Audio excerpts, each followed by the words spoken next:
ಸ್ವಾಭಿಮಾನಿ ನ್ಯೂಸ್ಗೆ ಸ್ವಾಗತ. ಇಂದಿನ ಪ್ರಮುಖ ಸುದ್ದಿಗಳು. 2025 ಫೆಬ್ರವರಿ 3, 4, 5ರಂದು ಸಾಗರದ ಸೊರಬ ರಸ್ತೆಯ ಶ್ರೀ ಯಲ್ಲಮ್ಮ ದೇವಿ ಪುನರ್ ಪ್ರತಿಷ್ಠಾಪನಾ ಹಾಗೂ ನೂತನ ದೇವಸ್ಥಾನದ ಪ್ರತಿಷ್ಠಾನ ಕಾರ್ಯಕ್ರಮ ಹಮ್ಮಿಕೊಳ್ಳಲಾಗಿದೆ ಎಂದು ಶ್ರೀ ಯಲ್ಲಮ್ಮ ದೇವಿಯ ಸೇವಾ ಪ್ರತಿಷ್ಠಾನದ ಅಧ್ಯಕ್ಷ ಎಸ್.ಪಿ. ರಘುನಾಥ್ ಪತ್ರಿಕಾಗೋಷ್ಠಿಯಲ್ಲಿ ತಿಳಿಸಿದ್ದಾರೆ. ಸಾಗರದ ಶಕ್ತಿ ದೇವತೆಗಳಲ್ಲಿ ಒಂದಾದ ಯಲ್ಲಮ್ಮ ದೇವಿ ಅನೇಕ ವರ್ಷಗಳ ಇತಿಹಾಸ ಹೊಂದಿದೆ. ಇಲ್ಲಿಯ ಅನೇಕ ಕುಟುಂಬಗಳು ಈ ದೇವಿಗೆ ನಡೆದುಕೊಂಡು ಬರುತ್ತಿದ್ದು, ಹಿಂದಿನ ಕಾಲದಲ್ಲಿ ಈ ಭಾಗದ ಜನರು ತಮ್ಮ ಕಷ್ಟಗಳನ್ನು ಪರಿಹರಿಸುವ ನಿಟ್ಟಿನಲ್ಲಿ ಯಲ್ಲಮ್ಮ ದೇವರ ಪಲ್ಲಕ್ಕಿ ಮೂರ್ತಿಯನ್ನು ಮನೆಗೆ ಕರೆಸಿ ತಮ್ಮ ಸೇವೆಯನ್ನು ನಡೆಸಿಕೊಂಡು ಬರುತ್ತಿದ್ದ ಪದ್ಧತಿ ಈಗಲೂ ಪ್ರತಿ ವರ್ಷ ನವರಾತ್ರಿ ಸಂದರ್ಭದಲ್ಲಿ ಶ್ರೀದೇವಿಯ ಪಲ್ಲಕ್ಕಿ ಉತ್ಸವ ಮೂರ್ತಿ ನಡೆಯುತ್ತದೆ. ನೂತನವಾದ ದೇವಾಲಯವನ್ನು ಸುಮಾರು 2.5 ಕೋಟಿ ವೆಚ್ಚದಲ್ಲಿ ನಿರ್ಮಿಸಲಾಗಿದ್ದು, ಸರ್ಕಾರ ಮತ್ತು ದಾನಿಗಳ ಸಹಾಯದಿಂದ ನೂತನ ದೇವಸ್ಥಾನ ನಿರ್ಮಾಣಗೊಂಡಿದೆ. ದಿನಾಂಕ 4/2/25 ಮಂಗಳವಾರ ಬೆಳಗ್ಗೆ 9:15ರಿಂದ 9:30ರವರೆಗೆ ಸಲ್ಲುವ ಶುಭ ಮುಹೂರ್ತದಲ್ಲಿ ಪ್ರತಿಷ್ಠಾನ ಕಾರ್ಯಕ್ರಮ ಜರುಗಲಿದ್ದು, ಫೆಬ್ರವರಿ 5ರಂದು ಸಭಾಭವನ ಉದ್ಘಾಟನೆಯನ್ನು ಸಾಗರ ಶಾಸಕರು ಮತ್ತು ಕರ್ನಾಟಕ ಅರಣ್ಯ ಕೈಗಾರಿಕೆ ಅಭಿವೃದ್ಧಿ ನಿಗಮದ ಅಧ್ಯಕ್ಷರಾದ ಗೋಪಾಲಕೃಷ್ಣ ಬೇಡೂರವರು ನೆರವೇರಿಸುವರು. ಸಂಸದ ಬಿ.ವೈ. ರಾಘವೇಂದ್ರ ಸಾಂಸ್ಕೃತಿಕ ಕಾರ್ಯಕ್ರಮವನ್ನು ಉದ್ಘಾಟಿಸುವರು. ಸಾಗರ ಉಪವಿಭಾಗಾಧಿಕಾರಿ ಯತೀಶ್ ಆರ್ ಸೇರಿದಂತೆ ಅನೇಕ ಗಣ್ಯರು ಭಾಗವಹಿಸಲಿದ್ದಾರೆ ಎಂದು ತಿಳಿಸಿದರು. ಈ ಸಂದರ್ಭದಲ್ಲಿ ಶಶಿಧರ್, ಉಮೇಶ್ ಹಿರೇನಲ್ಲೂರ್, ಚಂದ್ರಕಾಂತ್ ಜಿಂಗಾಡೆ ಮುಂತಾದವರಿದ್ದರು. ನಾಗಪ್ಪ, ಕೆ.ಎನ್. ನಾಗೇಂದ್ರ ಅವರು ವೇದಿಕೆಯಲ್ಲಿ ಭಾಗವಹಿಸಲಿದ್ದಾರೆ. ಹಾಗೆಯೇ ಸಾಂಸ್ಕೃತಿಕ ಕಾರ್ಯಕ್ರಮ ಪರಿಣಿತ ಕಲಾ ತಂಡ ಇವರಿಂದ ಭರತನಾಟ್ಯ ಮತ್ತು ಜಾನಪದ ನೃತ್ಯ ಇರುತ್ತದೆ. ಹಾಗೂ ಕಲರವ ಟ್ರಸ್ಟ್ ರಿಜಿಸ್ಟರ್ಡ್ ಸಾಗರ ಇವರಿಂದ ಅರುಣ್ ಘಾಟಿ ಇವರಿಂದ ಸುಗಮ ಸಂಗೀತ ಈ ಕಾರ್ಯಕ್ರಮ ಇರ್ತದೆ. ಈ ಎಲ್ಲ ಕಾರ್ಯಕ್ರಮಗಳಿಗೂ ತಾವು ಭಾಗವಹಿಸಿ ವಿಶೇಷವಾಗಿ ಭಕ್ತರ ಗಮನಕ್ಕೆ ಬರುವಂತೆ ತಮ್ಮ ಪತ್ರಿಕೆಯ ಮೂಲಕ ಬಿಂಬಿಸಿ ಈ ಕಾರ್ಯಕ್ರಮವನ್ನು ಯಶಸ್ವಿಯಾಗಿ ನಡೆಸಿಕೊಡಬೇಕು ಅಂತಲ್ಲಿ ತಮ್ಮಲ್ಲಿ ವಿನಂತಿಸುತ್ತೇವೆ. ಅನುದಾನ ಬಂದಿದೆ, ಬಾಕಿ ಎಲ್ಲವೂ ಭಕ್ತರಿಂದ ಈ ವಿಶೇಷವಾಗಿ ಈ ಊರಿನ ಬಹಳಷ್ಟು ಭಕ್ತರು ದೇಣಿಗೆಯನ್ನು ನೀಡಿ ಈ ಕಾರ್ಯಕ್ರಮವನ್ನು ನೆರವೇರಿಸಲಿಕ್ಕೆ ಅನುವು ಮಾಡಿಕೊಂಡಿದ್ದಾರೆ. ಅವರಿಗೆ ಈ ಮೂಲಕ ಅಭಿನಂದನೆಗಳನ್ನು ಸಲ್ಲಿಸುತ್ತೇವೆ. 2 ವರ್ಷ ಏನು ಮಾಡೋಕ್ಕಾಗಲಿಲ್ಲ. ಹಾಗಾಗಿ ನಂತರದಲ್ಲಿ ಮತ್ತೆ ಅದು ಎಲ್ಲ ಡಿವೈಸ್ ರೇಟ್ಗಳಾಗಿ ಮುಂದುವರಿತು. ಈಗ ರಸ್ತೆ ಅಗಲೀಕರಣದಲ್ಲಿ ಒಂದು 45 ಲಕ್ಷ. ಹಿಂದಿನ ಸರ್ಕಾರದವರು 50 ಕೋಟಿ ಎಂಪಿ ಗ್ರಾಂಟ್ ಆಗಿ ಬಂದಿಲ್ಲ. 50 ಲಕ್ಷ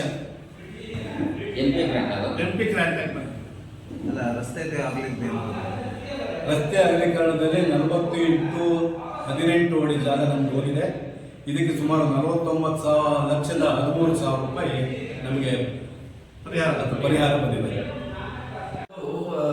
ದೇವಸ್ಥಾನ ಚಾಲ್ತಿಯಲ್ಲಿ ಇರೋದ್ರಿಂದ ನಾವು ಅದನ್ನ 2010ರಲ್ಲಿ ಬಂದಾಗ ಅದನ್ನ ಒಳ್ಳೆ ಒಂದು ಕಟ್ಟಡ ಮಾಡಬೇಕು ಅನ್ನೋದು ಎಲ್ಲರಿಗೂ ಏಕಾಮನಸ್ಸಿನಿಂದ ಮಾಡಬೇಕು ಅಂತ ಮಾಡಿ ಈಗ ಈ ಹಂತದಲ್ಲಿ ಎಲ್ಲ ಸೇರಿಬಿಟ್ಟು ಇದೊಂದೊಂದು ಶಿಲಾ ಕಟ್ಟಡವನ್ನು ಕಟ್ಟಿ ಚಂದ ಮಾಡಿ ಒಳ್ಳೆ ರೀತಿಯಲ್ಲಿ ಇಡಬೇಕು, ಊರ್ ಮಧ್ಯದಲ್ಲಿರೋ ದೇವಸ್ಥಾನ ಅನ್ನೋ ಒಂದು ಸಂಕಲ್ಪನ ನಾವು ತಗೊಂಡಾಗ ನಮ್ಮ ಅಧ್ಯಕ್ಷರಾದಂಥ ರಘುನಾಥ್ ಅವರ ನೇತೃತ್ವದಲ್ಲಿ ಒಂದು ತೀರ್ಮಾನ ತಗೊಂಡು 4 ವರ್ಷ ಚಾಲನೆ ಬರಲಿಲ್ಲ. ಅದು ಹಾಗೆ ಹೋಯ್ತು. ಆನಂತರದಲ್ಲಿ ದೃಢ ನಿರ್ಧಾರ ಮಾಡಿಬಿಟ್ಟು ಇನ್ನು ನಾವು ಹೀಗೆ ಕೂತ್ಕೊಂಡು ಉಪಯೋಗ ಆಗಲ್ಲ, ಮಾಡಲೇಬೇಕು ಅನ್ನೋ ಸಂಕಲ್ಪ ತೊಟ್ಬಿಟ್ಟು ನಮ್ಮ ಪ್ರತಾಪ್ ಇರ್ಬೋದು, ಪ್ರತಾಪ್ ಸಿಂಗ್ ಇರ್ಬೋದು, ನಮ್ಮ ಅಧ್ಯಕ್ಷರಾದಂಥ ರಘುನಾಥ್ ಅವರು ಇರ್ಬೋದು, ಇವರೆಲ್ಲರೂ ತುಂಬಾನೇ ಒತ್ತಾಸೆಯಿಂದ ಹೋರಾಟ ನಡೆಸೋಕೆ ಶುರು ಮಾಡೋದು. ಆಯಿತು, ಎಲ್ಲರೂ ಹೊರಟು ಕಲೆಕ್ಷನ್ ಮಾಡೋಣ ಅಂತ ಹೇಳ್ಬಿಟ್ಟು ಹೊರಟ್ವಿ. ಆನಂತರದಲ್ಲಿ 2 ವರ್ಷ ಅಲ್ಪ ಸ್ವಲ್ಪ ಕಲೆಕ್ಷನ್ ಆಯಿತು.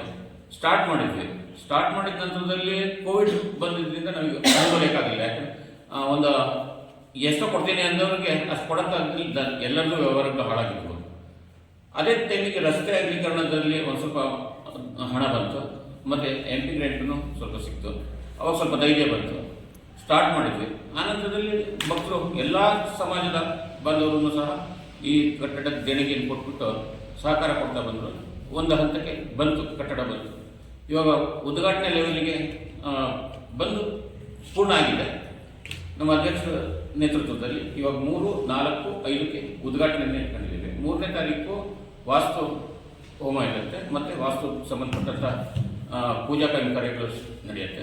4ನೇ ತಾರೀಕು ಅಮ್ಮನವರ ಪುನರ್ ಪ್ರತಿಷ್ಠಾಪನೆ ಹಾಗೂ ಲೋಕಾರ್ಪಣೆ ಕಾರ್ಯಕ್ರಮ ಇರುತ್ತೆ. 5ನೇ ತಾರೀಕು ಮತ್ತೆ ದುರ್ಗಾ ಭವನ ಸಂಜೆ 5 ಗಂಟೆಗೆ ವೇದಿಕೆ ಕಾರ್ಯಕ್ರಮ ಪ್ರಾರಂಭ. ನೋಡ್ಬೋದು, ಇವತ್ತಾದ್ರೂ ನೋಡ್ಬೋದು. ಆ ವಿಶೇಷ ಏನು ಅಂದ್ರೆ ನವರಾತ್ರಿಯಲ್ಲಿ 9 ದಿವಸ ನಾವು ಪೂಜೆಯನ್ನು ಮಾಡಿದ ಮೇಲೆ ಬನ್ನಿ ಮಂಟಪಕ್ಕೆ ಎಲ್ಲಾ ಪಲ್ಲಕ್ಕಿಗಳು ಹೊಂಟಾಗ ಗಣಪತಿ ದೇವಸ್ಥಾನ ಪ್ರತಿಯೊಂದು, ಅದರ ಜೊತೆ ನಮ್ಮ ಯಲ್ಲಮ್ಮನ ದೇವಸ್ಥಾನ ಪಲ್ಲಕ್ಕಿನೂ ಹೊರಡಿಸ್ತೀವಿ. ಆ ಪಲ್ಲಕ್ಕಿ ಹೊರಡಿಸಿದಾಗ ಆ ಪಲ್ಲಕ್ಕಿ ಹೊರಗೆ ಹೋಗೋ ತನಕ ನಮ್ದು, ಹೊರಗೆ ಹೋದ್ಮೇಲೆ ಆ ಇಚ್ಛೆ ಬಂದಂಗೆ ಹೋಗುತ್ತೆ. ಒಂದ್ಸಲ ದುರ್ಗಮ್ಮನ ದೇವಸ್ಥಾನಕ್ಕೆ ಹೋಗುತ್ತೆ, ಒಂದ್ಸಲ ಮಾರಿಗುಡಿ ಹತ್ರ ಬರುತ್ತೆ, ಒಂದ್ಸಲ ಹೋಗಿ ಈ ಪಲ್ಲಕ್ಕಿ ಜೊತೆಗೆ ಸೇರಕ್ಕೆ ಹೋದಾಗ ಸುಮಾರು ಹೊತ್ತು ತಗೊಳುತ್ತೆ. ಆದ್ರೆ ಅಲ್ಲಿ ಪಲ್ಲಕ್ಕಿ ಸೇರೋಕ್ಕಿಂತ ಮುಂಚೆ ಆಂಜನೇಯ ದೇವಸ್ಥಾನದ ಒಳಗೆ ಹೋಗಿ ಪೂಜೆ ಗೀಜೆ ಮಾಡಿಸ್ಕೊಂಡು ಮತ್ತೆ ಹೊರಗೆ ಬಂದು ಹೋಗುತ್ತೆ. ಆದ್ರೆ ಎಲ್ಲಾ ಪಲ್ಲಕ್ಕಿ ನೆಟ್ಟ ಹೋಗ್ತಾ ಇದ್ರೆ ಈ ಪಲ್ಲಕ್ಕಿ ಹೋಗೋದಿಲ್ಲ. ಅಂತ ಒಂದು ಇದನ್ನ ಈಗಲೂ ನಾವು ನೋಡೋದು. ಇದು ಒಂದು ಇತಿಹಾಸದಲ್ಲಿ ಒಂದು ಕಲ್ಲಿ ಮೂರ್ತಿ ಇದು ಮಾಡಲಿಲ್ಲ, ಹಾಗಾಗಿ ಅದನ್ನೇ ಮುಂದುವರ್ಸ್ಕೊಂಡು ಹೋಗುವ ಕಾರ್ಯಕ್ರಮ. ಮತ್ತೆ ನಮ್ಮ ಭಾವಸಾರು ಮತ್ತೆ ಇದು ಉಪ್ಪಾರ ಸಮಾಜ, ಪ್ರತಿಯೊಂದು ಸಮಾಜದವರು ಈ ಅಂಗನವ್ರು ನಡ್ಸ್ಕೊಂಡು ಬಂದಿರೋಂಥದ್ದು ಹಿನ್ನೆಲೆ ಇದೆ. ಇವತ್ತು ಆರ್ಯವೈಶ್ಯನವ್ರದ್ದು ಈ ದೇವಿ ಅವರು ನಡ್ಸ್ಕೊಂಡು ಹೋಗ್ತಾ ಇದ್ದಾರೆ. ಇಂಥ ಇದನ್ನ ಕಾರ್ಯಕ್ರಮವನ್ನು ನಿಂತು ಮಾಡ್ತಾ ಇದ್ದಿದ್ದು ಹಿಂದಿನವರು ಇವರೇ. ಆದ್ರೆ ಇಲ್ಲಿ ಜಾತಿ ಭೇದ ಎಲ್ಲೂ ಇಲ್ಲ, ಬ್ರಾಹ್ಮಣರು ಇದ್ದಾರೆ, ಎಲ್ಲಾ ನಮ್ಮನೆ ಇವರು ಸೇರಿ ಮಾಡಿರುವಂತ ದೇವಸ್ಥಾನ.